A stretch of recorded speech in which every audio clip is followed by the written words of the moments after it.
폭풍 속의 은혜. 마태복음 8장 23절에서 27절 말씀입니다. 배에 오르심에 제자들이 따랐더니 바다에 큰 놀이 일어나 배가 물결에 덮이게 되었으되 예수께서는 주무시는지라. 그 제자들이 나와 깨우며 이르되 주여 구원하소서, 우리가 죽겠나이다. 예수께서 이르시되 어찌하여 무서워하느냐, 믿음이 작은 자들아 하시고 곧 일어나사 바람과 바다를 꾸짖으시니 아주 잔잔하게 되거늘 그 사람들이 놀랍게 여겨 이르되 이가 어떠한 사람이기에 바람과 바다도 순종하는가 하더라. 할렐루야. 우리 하나님께 감사와 영광의 박수 올려드리겠습니다.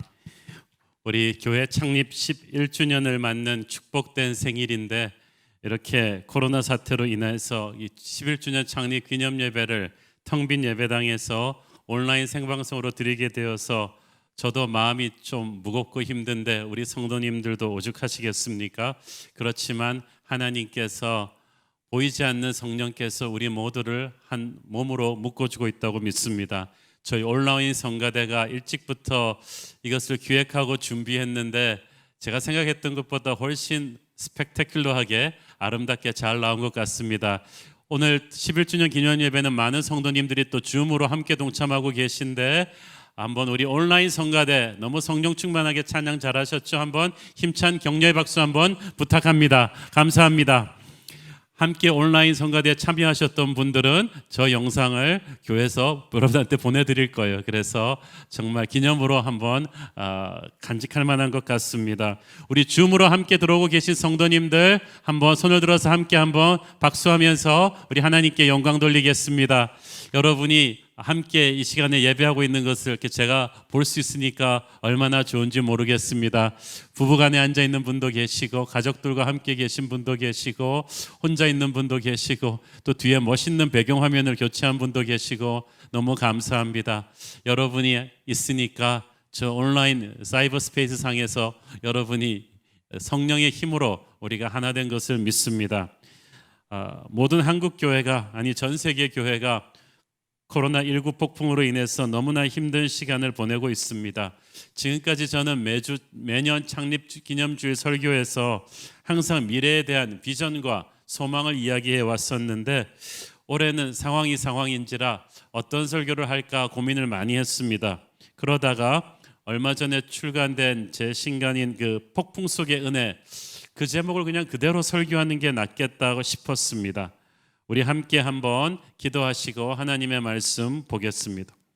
사랑하는 아버지, 은혜를 감사합니다. 오늘 우리 새로운 교회 11번째 생일입니다. 생일 잔치를 이렇게 텅 빈 예배당에서 하게 되어서 마음이 힘이 듭니다. 그렇지만 주님께서 이 모든 환난 가운데서도 주님의 몸된 교회를 지키시고 계심을 믿습니다. 우리 사랑하는 성도들을 붙들어 주시고 부족한 종은 온전히 주님의 은혜의 휘장 뒤에 숨겨 주시옵소서. 예수님 이름으로 기도했습니다. 아멘. 오래전에 허리케인 조지라는 이름의 무서운 태풍이 도미니카 공화국과 미국 남동부 지역을 강타해서 엄청난 피해를 입힌 적이 있었습니다. 300명이 넘는 사람들이 죽었고 몇십억 불의 재산 피해를 순식간에 내버렸습니다. 그 정도는 아니더라도 매년 우리나라에도 크고 작은 여름 태풍이 밀어닥쳐서 큰 피해를 겪고 있습니다. 태풍은 예나 지금이나 몹시 파괴적입니다. 우리가 평소에 애지중지해오던 것들을 송두리째 부셔버리는 그런 힘이 있죠.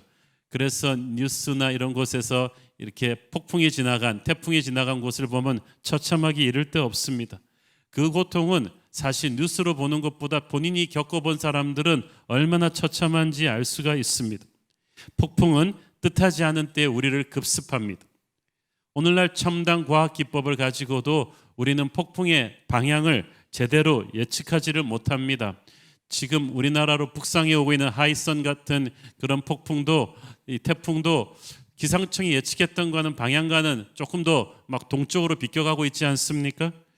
미국 중서부를 초토화시키는 항상 이 회오리바람, 토네이도의 그 방향도 간신히 15분 전에야 정확한 예측이 가능하다고 합니다. 그러니까 옛날 사람들은 어땠겠습니까? 무서운 폭풍이 오기 전에는 뭐 좀 사인이 보여 준비를 하는데 그렇지 않고 갑자기 들이닥치는 폭풍이 있어요. 오늘의 본문도 24절에 보니까 갑자기 바다에 큰 놀이 일어났다고 했어요. 영어 성경 보니까 without warning a furious storm came. 아무 예고 없이 갑자기 무서운 폭풍이 일어났다고 했어요. 전혀 준비 없이 당하는 폭풍, 이거 정말 무섭습니다. 여기서 성경에 바다라고 표현된 곳은 사실상 갈릴리 호수를 가리킵니다. 워낙 커서 당시 사람들이 바다라고도 불리웠습니다. 이 갈릴리 호수는 참 아름다운 호수죠. 세로로 22km, 가로로 13km 정도의 평균 수심이 55m 정도 되는 아름다운 호수입니다. 바다같이 넓은 이 갈릴리의 전경이 얼마나 아름다웠는지 한 랍비는 말하기를 하나님은 7개의 바다를 만드셨지만 갈릴리야말로 하나님의 기쁨이었다고 했습니다. 갈릴리의 아름다움에 매료된 헤롯 왕은 그곳에 자기의 별장도 만들고 주변에 해양 도시까지 건설했다고 하죠. 저도 성도들과 함께 그 이스라엘 성지 순례를 갈 때마다 이 갈릴리 호수의 아름다움에 경탄을 금치 못했습니다. 그런데 그토록 아름답고 조용한 갈릴리 호수에서 전혀 생각지도 못했던 폭풍이 일어난 거예요. 전문가인 제자들도 예측하지를 못했어요. 예측했다면 처음부터 배를 타고 나가지도 않았겠죠. 배를 타고 나갈 때는 분명히 아무 문제 없었는데 배를 타고 나가서 바다 한복판에서 만난 폭풍입니다. 우리의 인생도 그렇습니다. 전혀 예측하지 못했던 시점에 폭풍이 때립니다. 그 목적이 이끄는 삶을 쓰셨던 릭 고렘 목사님의 간증을 들어보니까 이 목적이 이끄는 삶이 기독교계를 넘어서 전 세계적인 블록버스터 글로벌 베스트셀러가 되었잖아요. 그렇게 엄청난 베스트셀러가 되던 그 해에 목사님 사모님이 암에 걸리셨어요. 청천벽력 같은 이 암 치료를 시작하면서 목사님 가정이 얼마나 놀랬겠습니까? 어떻게 보면 자기 인생에 가장 햇살이 내려쬐는 가장 찬란한 순간인데 생각지도 못한 폭풍에 휩쓸린 거예요. 우리 인생이 그렇습니다. 분명히 방금 전까지 너무나 고요하고 평안했던 우리의 인생에 폭풍이 몰아닥칩니다. 가장 믿고 의지했던 사람이 갑자기 내게서 돌아선다거나 가장 망할 수 없는 사업이 망해버린다거나 영화나 드라마에서나 보던 일들이 이건 다른 사람한테 일어나야 되는 일이 나한테 터집니다. 도저히 정신을 차릴 수가 없는 의외의 방법으로 의외의 시간에 나를 뒤통수를 때리고 오는 폭풍입니다. 폭풍은 우리를 무기력하게 만듭니다. 파괴력이 있는 데다가 예측 불허의 때에 우리를 급습하기 때문에 너무나 무기력해져요. 무기력해지니까 방향 감각을 잃어버려요. 폭풍에 휘말리면은요 동서남북을 종잡을 수가 없습니다. 그토록 자신만만하게 살아왔던 내 인생이 주관자가 내가 아님을 절감하죠. 내 인생의 조정관을 놓아버릴 수 없는 상황에서 내가 이렇게 무기력해질 수 있는가를 절감하게 됩니다. 요즘 경기가 어려워서 많은 기업들이 파산 신청을 내고 있는데 한 작은 회사를 운영하는 사장님이 이런 고백을 했습니다. 목사님, 사실 요즘은 결정을 내리는 게 너무나 두렵습니다. 얼마 안 되는 식구들이지만 전부 제 얼굴만 보고 있는데 결정을 내릴 때마다 회사를 더 수렁으로 몰고 가는 거 아닌 것 같아서 두렵습니다. 정말 무섭습니다. 안 그래도 힘든 불경기에다가 코로나 폭풍까지 밀어닥치면서 방향 감각이 없어진 거예요. 폭풍은 그래서 우리의 전문성과 자존심을 사정없이 짓밟아 버리죠. 예수님의 제자들 배에 정통한 사람들이고 바다에 정통한 사람들입니다. 평생 갈릴리에서 어부를 하면서 살아왔어요. 애지간한 폭풍에는 아주 익숙한 사람들인데 그 제자들이 충격에 사로잡혀서 아무것도 못할 정도였다고 하면 이 폭풍은 엄청난 폭풍입니다. 우리는 보통 어지간한 문제들은 우리의 실력과 노력과 인맥으로 해결할 수 있다고 생각합니다. 그런데 이 정도 불가항력적인 엄청난 폭풍을 만나게 되면 아무것도 소용이 없어요. 결국은 죽을 수밖에 없을 것 같다는 생각, 우리가 이때까지 쌓아왔던 모든 것들이 눈앞에서 사라질 거라는 생각, 그래서 폭풍이 우리의 몸을 죽이기 전에 마음을 죽여버립니다. 그런데 기가 막힐 사실은 제자들이 탄 배에 예수님이 타고 계셨어요. 그런데도 폭풍이 와요. 심지어 23절에 보니까 예수님이 배에 오르셨기 때문에 제자들도 배를 탄 거예요. 모든 걸 아시는 예수님이 배에 오르셔서 예수님이 따라가신 대로 하자는 대로 따라가서 왔는데 그 배에 폭풍이 온 거예요. 예수님이 인도하시는 인생에 폭풍이 없다고 누가 그랬습니까? 그런데 우리가 막상 갈등이 와요. 아니, 나 예수님 모시고 있는데, 예수님 인도하심을 따라왔는데 웬 폭풍이지? 이 폭풍은 예수님 불순종하는 사람들, 예수님 안 믿는 사람들한테나 몰아닥치는 거지, 교회 잘 다니는 착한 나에게는, 기도하는 예배하는 나에게 왜 이런 일이 일어나지?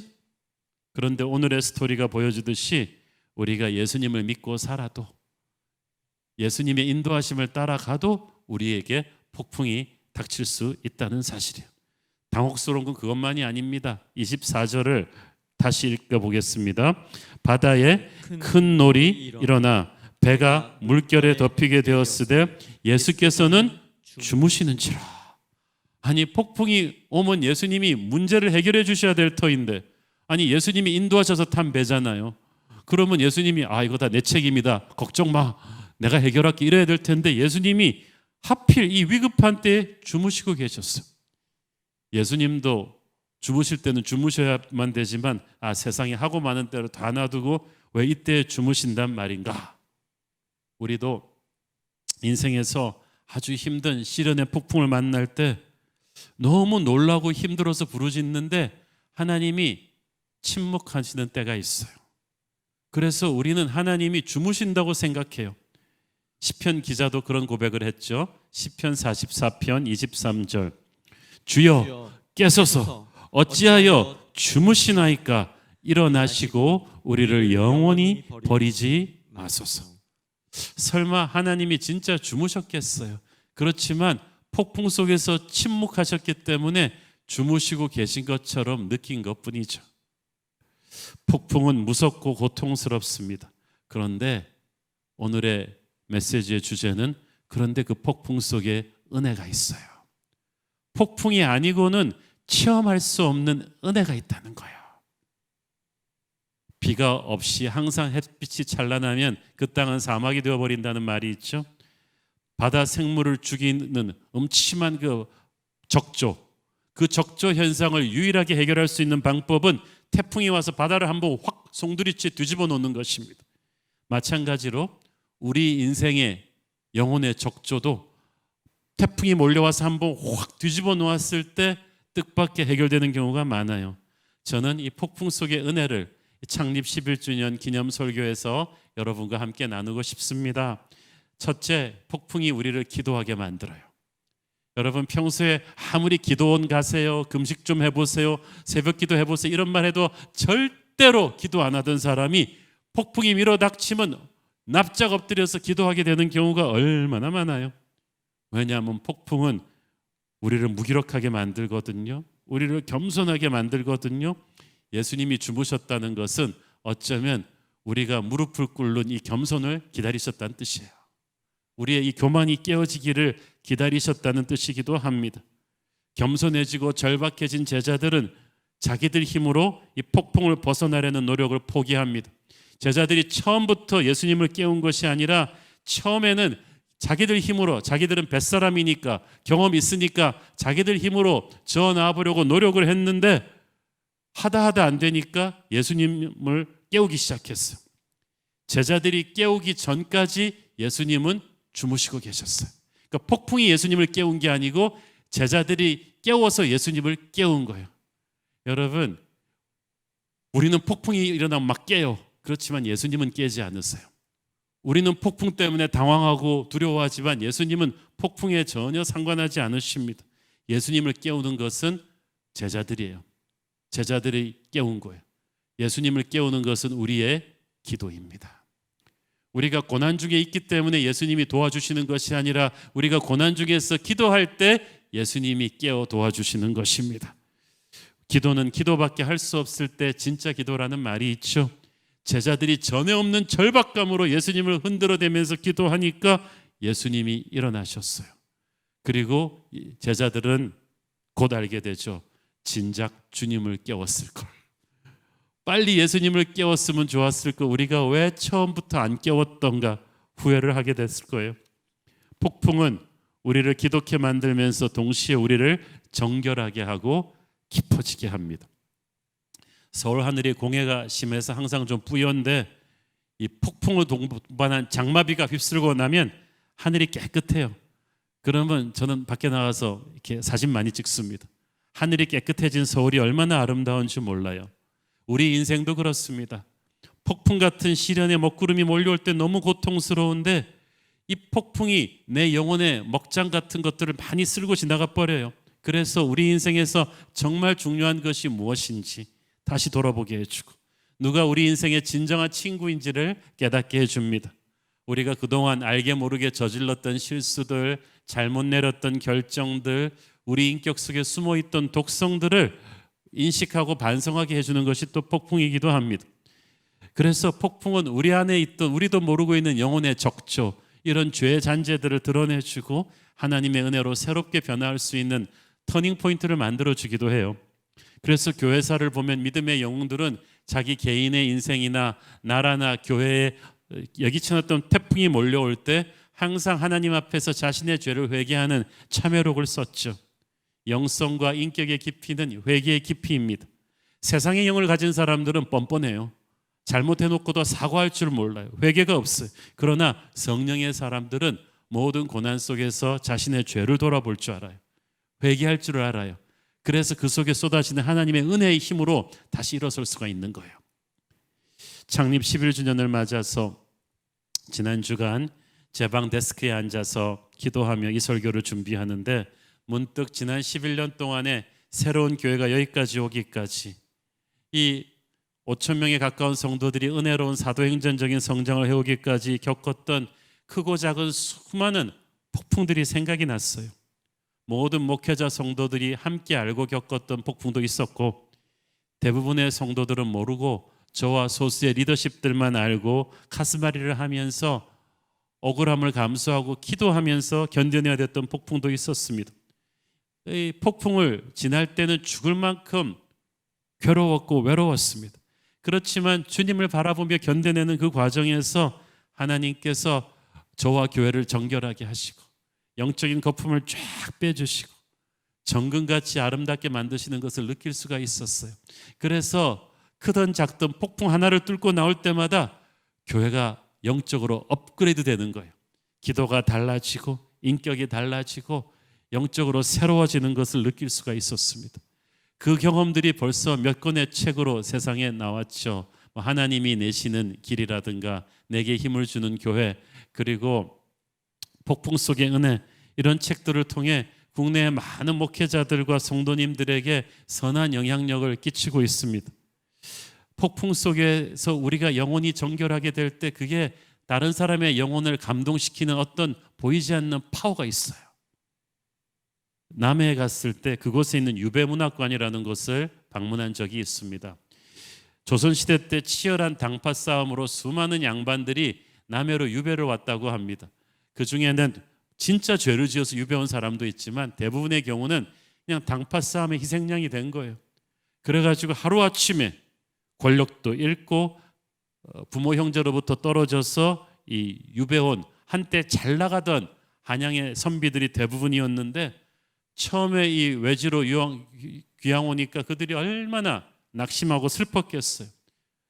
두문불출 처음에는 아무것도 못하다가 어느 순간부터는 평소에 못 보던 책들도 다시 깊이 읽게 되고 자연 속에서 오래 걷고 생각하고 또 먹고 자는 것을 아주 소탈하고 심플하게 하면서 또 평소에 무시하던 소박한 시골 사람들과 교제하면서 내면 세계가 깊어지게 되었어요. 그때 붓을 들고 쓴 작품들이 기가 막힌 지혜와 감동이 있는 거예요. 그래서 김만중의 사시남정기라든지 정약용의 목민심서 같은 명작들이 다 유배 생활 속에서 집필된 작품들인데 이 유배 생활에서 집필된 작품들이 많아지면서 유배 문학이라는 새로운 문학 장르까지 생겼다는 걸 저는 좀 늦게 알았어요. 우리나라뿐 아니라 외국도 마찬가지예요. 삶이 그대를 속일지라도 슬퍼하거나 노하지 말라는 러시아의 문어 푸시킨도 유배 생활 중에서 많은 작품들을 썼다고 합니다. 죄와 벌의 저자 도스토옙스키도 다 시베리아 유배 생활 중에서 기가 막힌 작품들을 썼거든요. 성경에도 그렇더라고요. 우리가 큐티할 때 많이 보고 찬양할 때 보는 그 시편의 대부분이 다윗이 유배 생활 중에서 쓴 것이고 이스라엘 사람들이 바벨론 포로 생활 속에서 쓴 것들이에요. 신약 성경의 그 바울의 옥중 서신들도 그야말로 감옥에서 유배 생활 속에서 쓴 것들이잖아요. 다 폭풍 속에서 준 은혜였어요. 우리가 그동안 진짜 바쁘게 살았잖아요. 그런데 코로나로 인해서 많은 것들을 못하게 되었어요. 이 얼어붙은 시간을 낭비하지 말고 거룩한 유배 생활이라고 생각해 보면 어떻겠습니까? 다음 시즌을 준비하는 영적인 실력을 한번 나 자신을 돌아보며 한번 축적해 보자. 저는 우리 성도들이 좀 그런 결심을 했으면 좋겠습니다.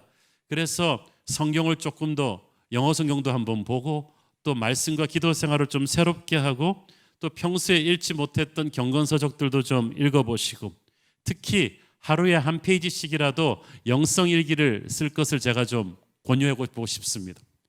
제가 중학교 때 미국에 이민 가가지고 개척교회 목사님의 아들로서 많이 외롭고 친구도 없어서 힘들었을 때 일기를 많이 썼어요.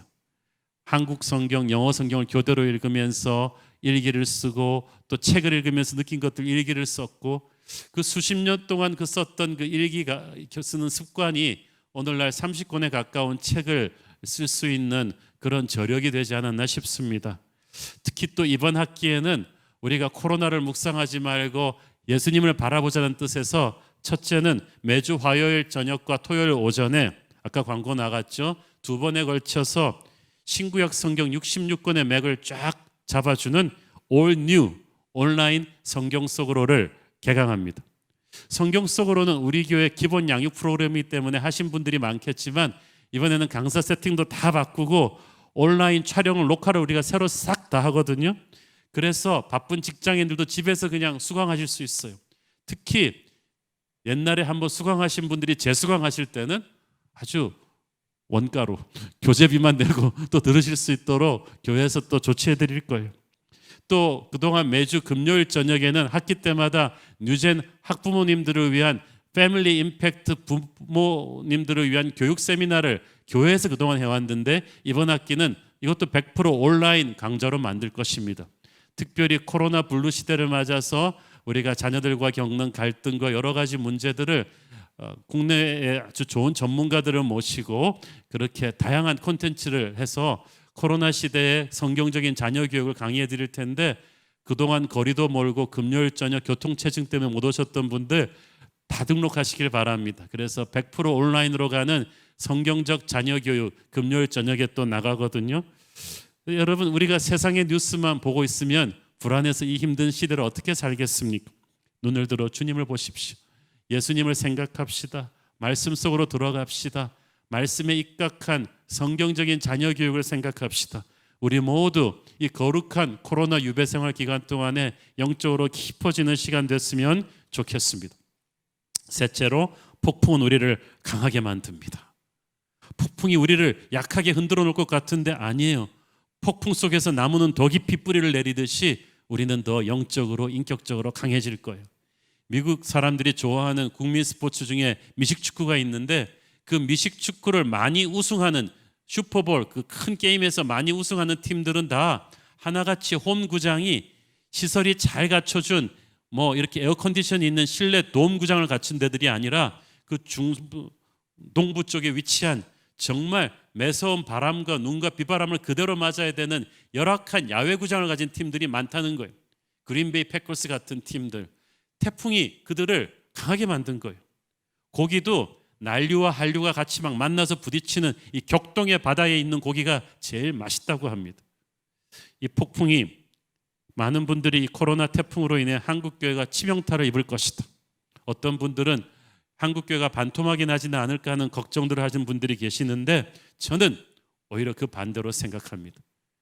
교회만 본다면 그렇겠지만 교회의 머리이신 예수 그리스도께서 승리하실 것이기 때문이에요. 이 폭풍을 통해서 주님께서는 우리 한국교회가 정신 바짝 차리게 하시고 영적 거품이 쫙 빠지게 하시고 불같이 기도하는 진짜 교회로 거듭나게 만드실 줄로 저는 믿습니다. 교회는 반드시 다시 일어나고 살아날 것입니다.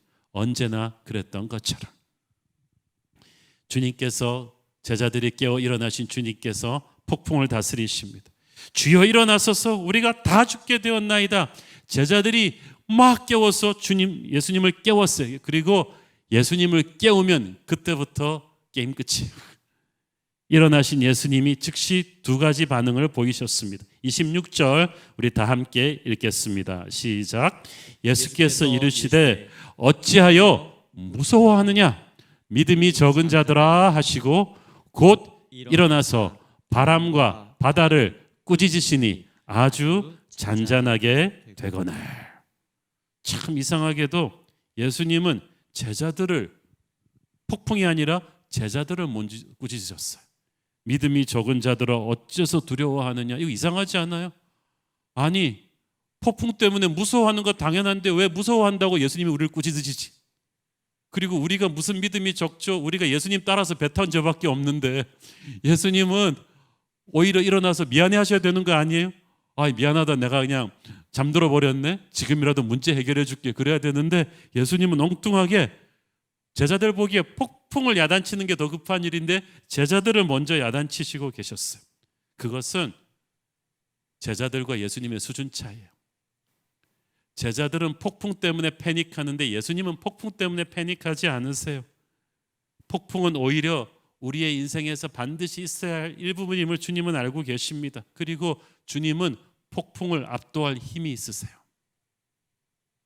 예수님의 관심은 그러므로 폭풍의 심각성에 있는 것이 아니고 폭풍과 마주하고 있는 우리의 믿음이에요.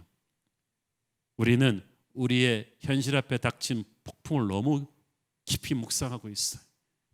분석하고 해석합니다. 남한테 책임 전가하기도 합니다.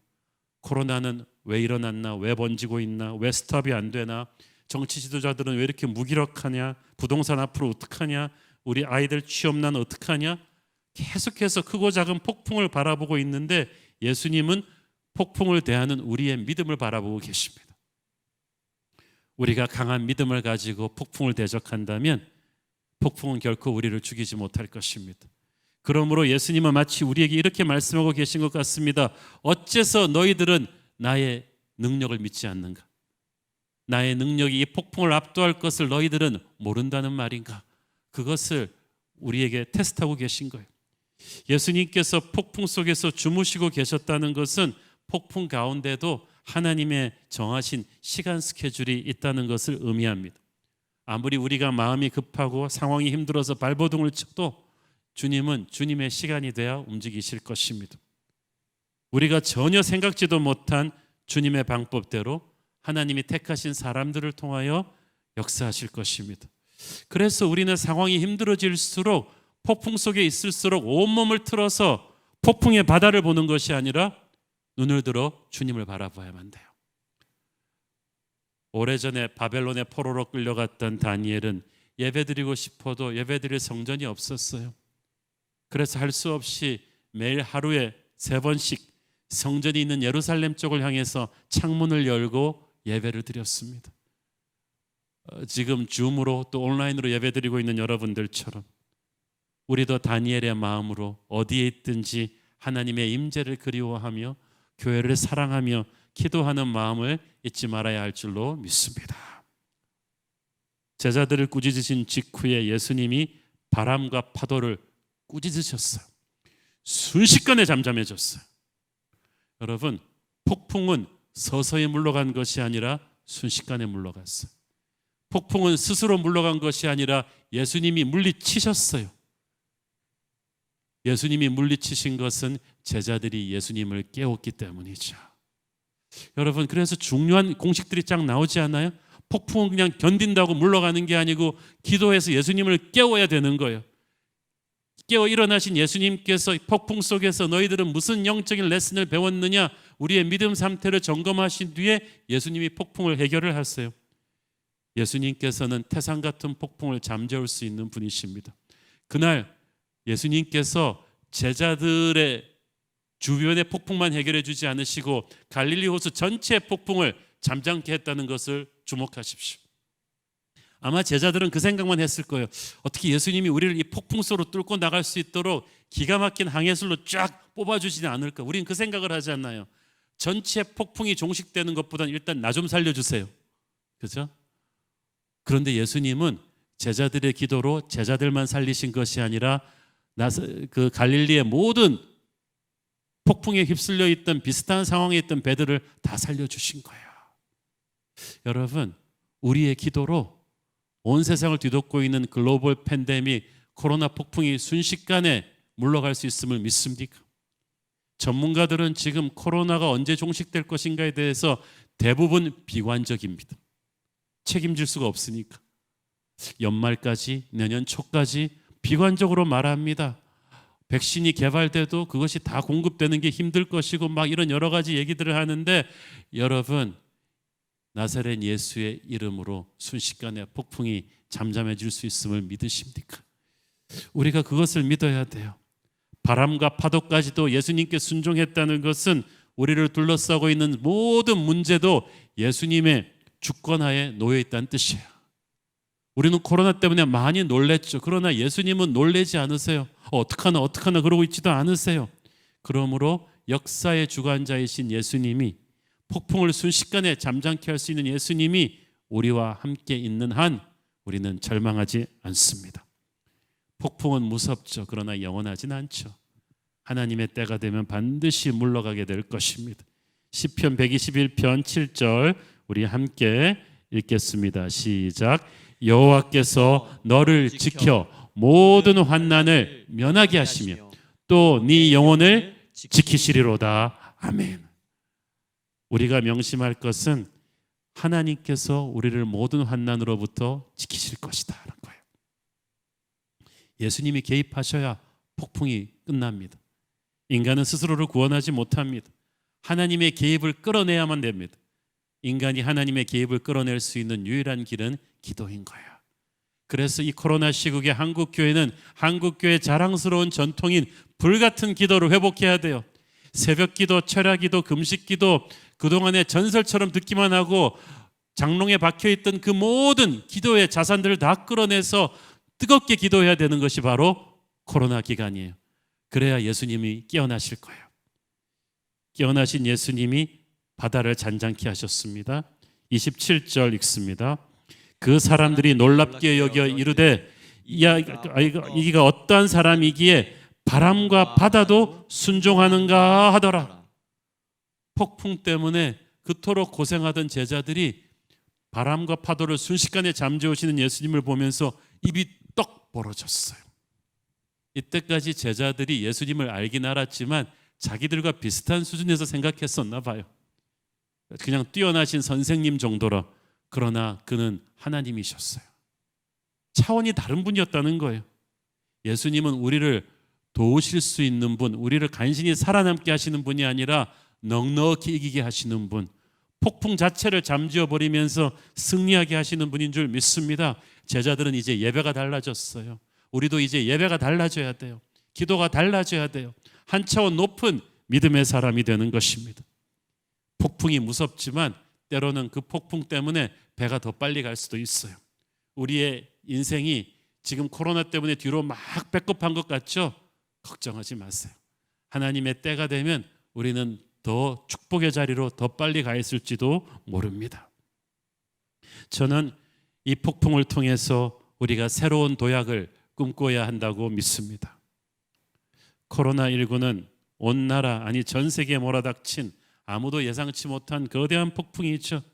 모든 것이 다 얼어붙었고 언제 끝날지 모릅니다. 특히 한국 교회에게 있어서 이 코로나 사태는 가혹한 폭풍입니다.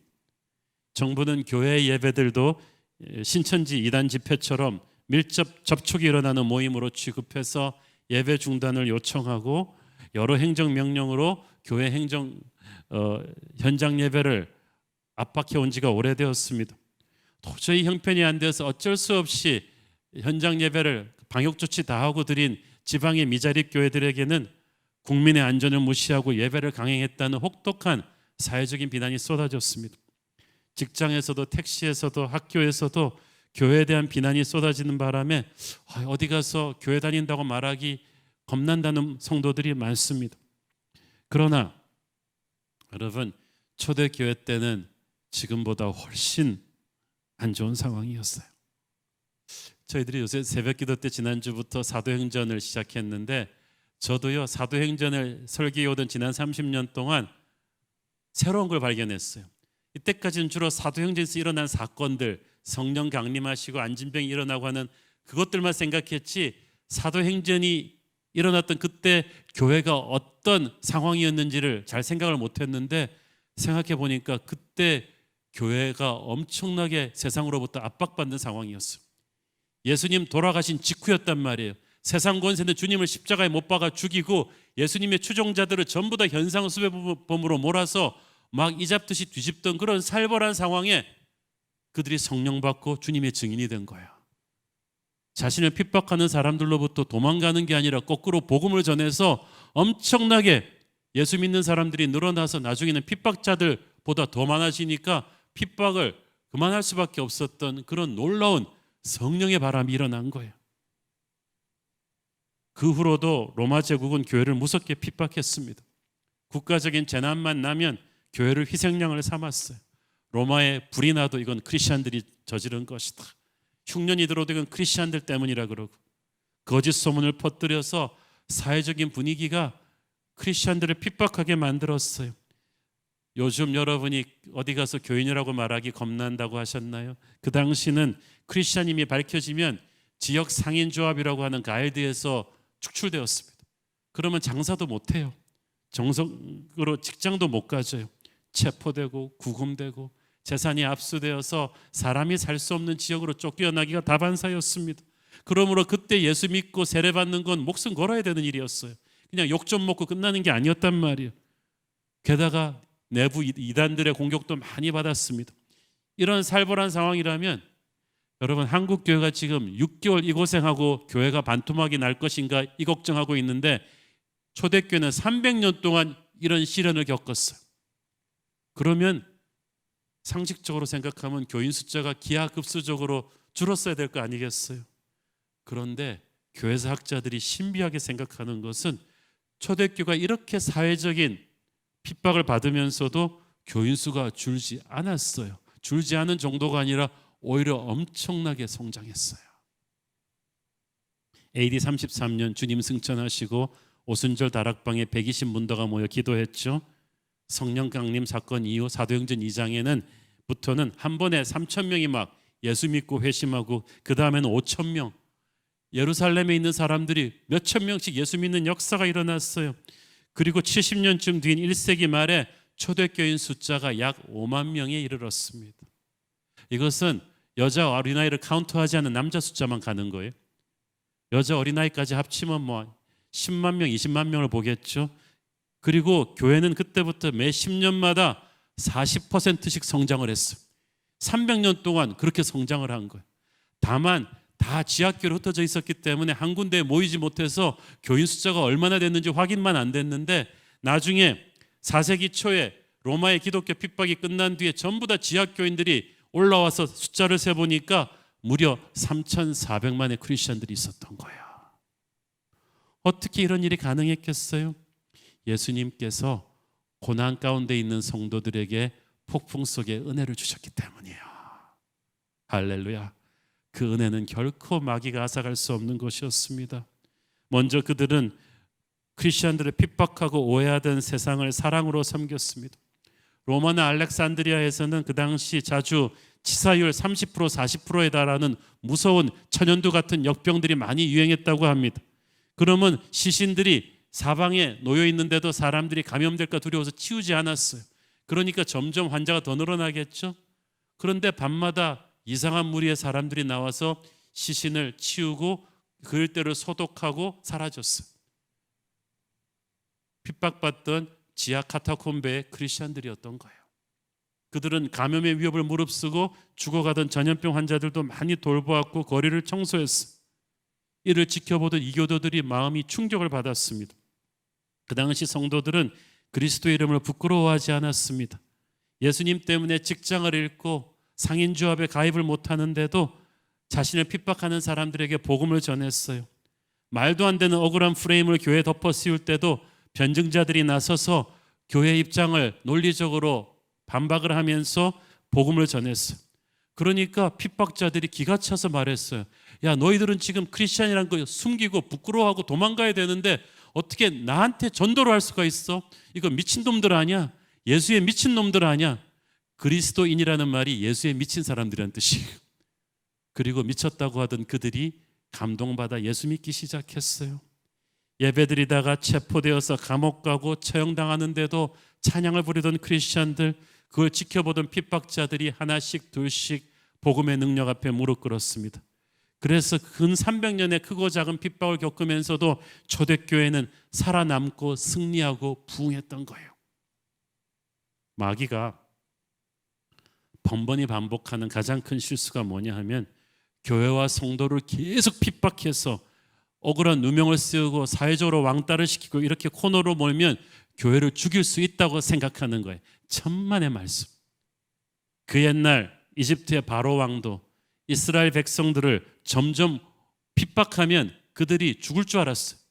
그들이 벽돌 만드는 재료인 집도 공급해 주지 못하게 하면서 핍박의 강도를 높이면 그들이 수그러들 줄 알았는데 그들은 핍박할수록 더 기도했어요. 더 하나님께 매달리니까 하나님께서 오히려 애굽을 치시고 그들을 해방시켜 주셨잖아요. 마귀는 우리의 상태를 최악으로 몰아가면 교회를 계속 핍박하고 왕따시키고 고통을 주면 교회를 죽일 수 있을 줄 아는데 가만두더니만 못한 거예요. 하나님의 교회는 핍박 가운데 오히려 더 성장했어요. 더 믿음이 강인해졌어요. 초대교회가 그랬고 중국 지하교회가 그랬고 지금 한국교회도 그럴 것입니다. 저는 그래서 우리 한국교회가 이렇게 세상 사람들로부터 오해받고 핍박받는 이 고난의 시즌이 오히려 한국교회의 가장 영광스러운 시즌이 될 거라고 믿습니다. 우리 한국교회가 진짜 교회가 돼가는 과정이라고 믿습니다. 주님은 우리를 위하여 욕먹고 핍박당하셨는데 우리도 주님 위해서 한두 번쯤은 욕먹고 핍박당해 봐야죠. 그래야 주님의 제자라고 할 수가 있죠. 우리가 방역조치 다 취하고 법을 다 지켰는데도 크리스찬이기 때문에 억울한 욕을 먹는다면 하늘나라에서 우리 상급이 있을 거예요. 부끄러워하지 마세요. 예수님께서 말씀하셨습니다. 만약 너희가 사람들 앞에서 나를 부끄러워하지 아니하면 나도 하늘아버지 앞에서 너희를 부끄러워하지 않을 것이다. 저는 그래서 바로 이때가 우리가 십자가의 능력으로 전도할 수 있는 때라고 믿습니다.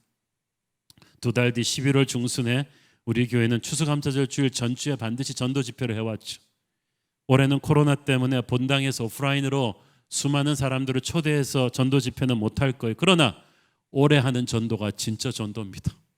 우리의 삶에서 우리를 오해하고 욕하고 핍박하는 사람들 천지인데 그 사람들한테 우리가 고개를 숙이는 것이 아니라 예수를 전한다면 충격이겠죠. 초대교회 사람들한테 전도당하던 그 당시 핍박자들처럼 이런 말도 듣겠죠. 너 미친 거 아니야? 너 크리스찬이라는 거 숨기고 살아도 부족한 요즘 세대, 너 나한테 지금 전도하고 있냐? 그래, 전도한다. 나는 그리스도 이름이 부끄럽지가 않다.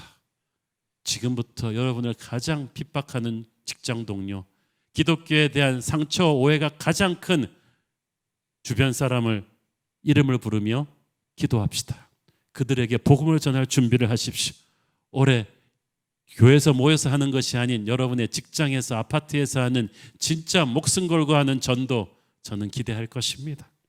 마귀가 이렇게 우리 오프라인 예배를 어렵게 하고 교회에 대한 사회적인 이미지를 실추시키면 한국 교회가 죽을 것이라고 생각했다면 그것은 마귀가 실수한 것입니다. 저는 이 폭풍의 시즌에 한국 교회가 다시 불같이 살아나서 복음의 증인이 되리라고 믿습니다. 민족 복음화의 불길을, 세계 복음화의 불길을 2배나 더 뜨겁게 할 줄로 믿습니다. 그 한국 교회의 거룩한 반격의 선봉에 저는 우리 새로운 교회가 서기를 창립 11주년을 맞아 선포하는 바입니다. 사랑하는 여러분, 강하고 담대하십시오. 교회여 일어나라. 우리는 반드시 예수 이름으로 승리할 것입니다. 기도하겠습니다. 주님 은혜를 감사합니다. 주님, 그렇습니다. 우리는 주님의 이름이 부끄럽지 않습니다. 하나님, 이 어려운 시기에 우리가 더욱 기도하며 주님을 깨워서 이 폭풍을 뚫고 나가기를 원합니다. 아니, 뚫고 나가는 정도가 아니라 깨어 일어나신 주님이 이 폭풍을 잠잠케 하시고 한국교회의 새로운 부흥의 시즌을 다시 주실 줄 믿습니다. 그 선봉에 우리 새로운 교회를 세워 주시옵소서.